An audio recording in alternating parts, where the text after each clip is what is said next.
போதைப்பொருள் எதிர்ப்பு தினத்தை முன்னிட்டு கோவையில் விழிப்புணர்வு பேரணி நடைபெற்றது.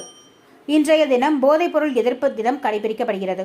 இதனை முன்னிட்டு பல்வேறு இடங்களில் விழிப்புணர்வு நிகழ்ச்சிகள் அரசு சார்பிலும் தனியார் பள்ளி கல்லூரிகள் சார்பிலும் முன்னெடுக்கப்பட்டு வருகின்றன.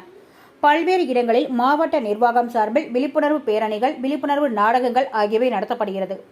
அதன் ஒரு பகுதியாக கோவை மாவட்டத்தில் ஆட்சியர் அலுவலகத்தில் குழந்தைகள் மற்றும் சிறப்பு சேவைகள் துறை சார்பில் விழிப்புணர்வு பேரணி நடைபெற்றது.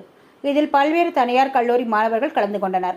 இந்த பேரணியில் போதைப்பொருள் எடுத்துக் கொள்வதால் ஏற்படும் தீமைகள் குறித்தும், போதைப்பொருள் வேண்டாம் என்பதை வலியுறுத்தும் வகையிலும் விழிப்புணர்வு வாசகங்கள் அடங்கிய பதாகைகளை ஏந்தி 100க்கும் மேற்பட்ட மாணவ மாணவிகள் பேரணி மேற்கொண்டனர்.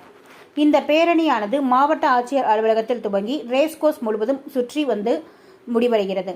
இந்த பேரணியை கோவை மாவட்ட வருவாய் அலுவலர் ஷர்மிளா கொடியசைத்து துவக்கி வைத்தார். முன்னதாக போதைப்பொருள் எதிர்ப்பு தின உறுதிமொழி எடுத்துக் கொள்ளப்பட்டது.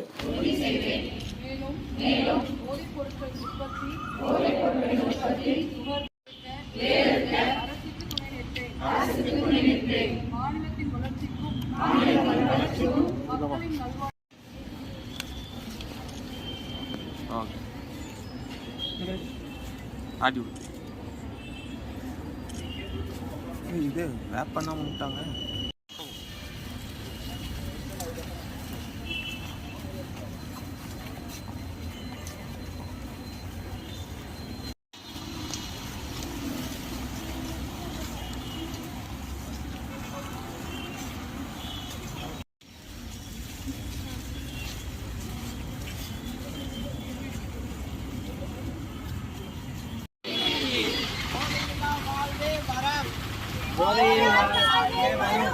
போதையில்லா